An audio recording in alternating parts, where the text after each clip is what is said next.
Welcome to super classes. मैं शकुन आफ्ताब सिंह। आज हम देखने वाले हैं भाग 19 और भाग 20 को एक साथ। ठीक है, हालांकि भाग 20 जो है वो कंप्लीट नहीं हो पाएगा क्योंकि यह है संविधान संशोधन से, और 100 से ज़्यादा संविधान संशोधन हुए हैं और वो बहुत ज़्यादा इंपॉर्टेंट है क्योंकि सीधा उठ के आ जाता है कि जीएसटी जो संविधान संशोधन है वो कितनेवां संविधान संशोधन है। ठीक है, बहुत सारे संविधान संशोधन है, जब पंचायती राज वगैरह 73वां संविधान संशोधन। तो इस तरह से ये अभी कंप्लीट नहीं है। अब नेक्स्ट वीडियो जो होगी वो संविधान संशोधन पर ही होगी, जो सारे संशोधन है मेन वो। और जो भाग 19 है वो केवल इतना सा है। अनुच्छेद की बात करें तो ये दोनों संविधान संशोधनों में केवल 2 अनुच्छेद याद रखने हैं। एक तो ये 361 वाला इम्पोर्टेंट है और दूसरा 368, जो क्योंकि संविधान संशोधन में मात्र एक ही अनुच्छेद है 368। ठीक है, और इसमें मात्र 361, तो ज़्यादा हमें अनुच्छेद इसमें नहीं देखने पड़ेंगे। 2 भाग हैं और मात्र 2 अनुच्छेद ही इसमें याद करने हैं। ठीक, तो शुरुआत करते हैं। भाग जो 19 है वो 361 से 367 तक है, 367 तक, जिसमें प्रकीर्ण मतलब मिसलिनियस है। तो इसमें क्या है, पहला अनुच्छेद देखते हैं। इसमें है जैसे कि राष्ट्रपति, राज्यपालों और राज्य प्रमुखों को न्यायालय से संरक्षण प्राप्त होता है। कैसे? इसका मतलब होगा जैसे कोई राष्ट्रपति है या राज्यपाल है या राष्ट्र प्रमुख है, राष्ट्र प्रमुख राष्ट्रपति हो गए, तो उन पर कोई भी मुकदमा, उनके कार्यकाल में रहते हुए कोई भी मुकदमा दायर नहीं किया जा सकता। ठीक है, कोई भी आपराधिक मुकदमा, ठीक है, शब्द ही आता है आपराधिक मुकदमा। ठीक, आपराधिक मुकदमा मतलब फौजदारी के मुकदमे।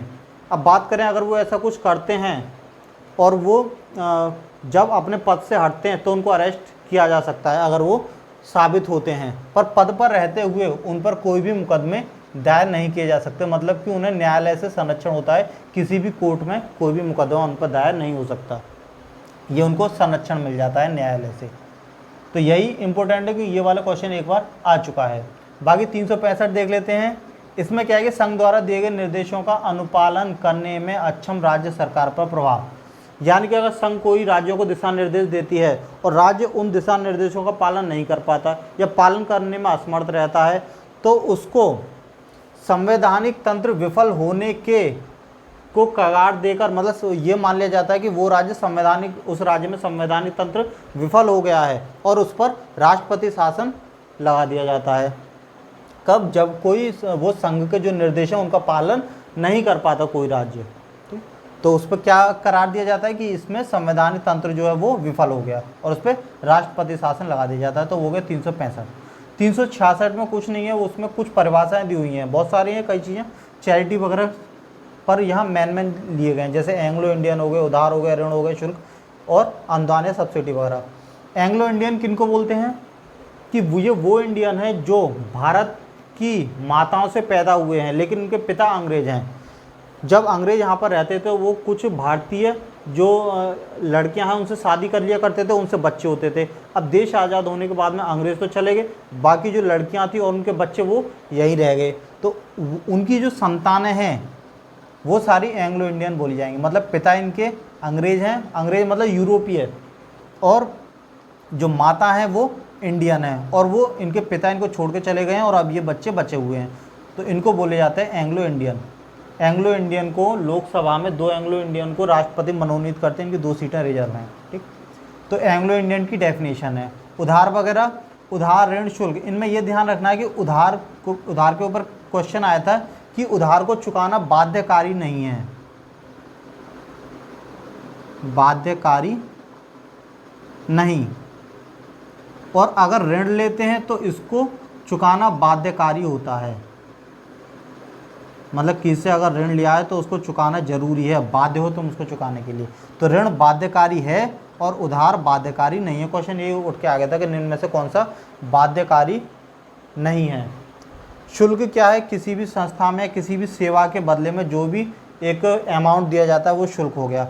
अनुदान या सब्सिडी, किसी का भी मूल्य को कम करने के लिए सरकार कुछ सहायता राशि देती है, वो हो गया अनुदान या सब्सिडी। तो इस तरह से परिभाषाएं, एक क्वेश्चन आ गया था कि बाध्यकारी है या नहीं, तो वो यहाँ से हो गया। बाकी एंग्लो इंडियन तो इनका आरक्षण वगैरह आता है कि राष्ट्रपति कितने सदस्य मनोनीत करता है, किस में करता है, तो लोकसभा में 2 सदस्य, और ज़्यादा इसमें कुछ है नहीं। अनुच्छेद 361 इसमें इम्पोर्टेंट है।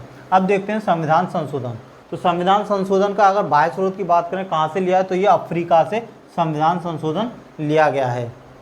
संविधान संशोधन में किसकी पावर होती है, तो संविधान संशोधन जो है वो संसद को शक्ति होती है संविधान में संशोधन करने की, मतलब संविधान को अगर उसमें कोई भी छेड़छाड़ करनी है, कोई भी चीज़ उसमें से हटानी है, कोई दूसरी चीज़ जोड़नी है, वो संविधान संशोधन हो गया। तो ये शक्ति संसद को दी जाती है कि वो संविधान संशोधन कर सकते हैं संसद। और इसमें राष्ट्रपति की जो पूर्व अनुमति है उसको लेने की ज़रूरत नहीं पड़ती। संविधान संशोधन के समय जो संयुक्त अधिवेशन होता है उसका भी कोई प्रावधान नहीं है। क्रॉस लग रहे हैं मतलब नहीं है, ठीक है। इसमें संयुक्त अधिवेशन नहीं बुलाया जा सकता संविधान संशोधन में। अब बात करें संविधान संशोधन कितने प्रकार का होता है, तो वो 3 प्रकार का, ठीक। साधारण बहुमत से होने वाले संशोधन, विशेष बहुमत से होने वाले संशोधन और विशेष, यहाँ बहुमत कर लो, विशेष बहुमत के साथ, मतलब ये तो होगा, इसके साथ ही साथ आधे से अधिक राज्यों का भी समर्थन लेना पड़ेगा इस टाइप के संविधान संशोधन, ठीक है। इसका ये काफ़ी इंपॉर्टेंट है 368। तो देखते हैं साधारण बहुमत से इसका मतलब क्या है। इसमें है उपस्थित सदस्यों के आधे से अधिक का मत मिलना चाहिए, ठीक है। मतलब ये नहीं कि जो सदन में जो सदस्य वो नहीं, जो उपस्थित हैं, टोटल सदस्य नहीं, उस दिन जिस दिन हम कोई संशोधन कर रहे हैं उस दिन संसद में जितने भी सदस्य हैं उन उपस्थित सदस्यों का, ये ध्यान रखना है उपस्थित।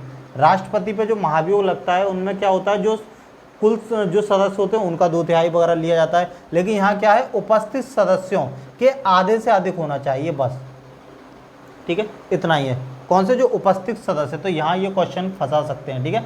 तो उपस्थित सदस्यों के आधे से अधिक अगर जो मत मिलते हैं, बहुमत मिलता है, तो ये साधारण बहुमत से होने वाले जो संशोधन है वो पारित हो सकते हैं। इसमें राष्ट्रपति के हस्ताक्षर की जरूरत नहीं पड़ती। अब बात करें कौन कौन से संशोधन है एग्जाम्पल तौर पे, तो कोई भी अगर नए राज्य का गठन करना है या कोई भी विदेशी राज्य का भारत में विलय करना है तो वो भी इसी के अंतर्गत आ जाता है। या किसी क्षेत्र का अगर कोई भी अगर राज्य है उसका क्षेत्रफल बड़ा या छोटा करना है, उसको 2 भागों में बांटना है, उसका नाम परिवर्तित करना है, वो वाले परिवर्तन हो गए। या जो सुप्रीम कोर्ट के जो न्यायाधीश हैं उनकी संख्या अगर बढ़ाई जाए या कम की जाए, तो इस तरह के जो संशोधन हो गए उनमें ये सब आते हैं साधारण बहुमत से होने वाले संशोधन, ठीक।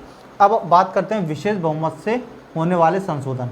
इसमें क्या है, उपस्थित सदस्यों, यहाँ ध्यान रखना है कि इसमें भी उपस्थित सदस्य की बात की गई है, कुल सदस्यों की नहीं।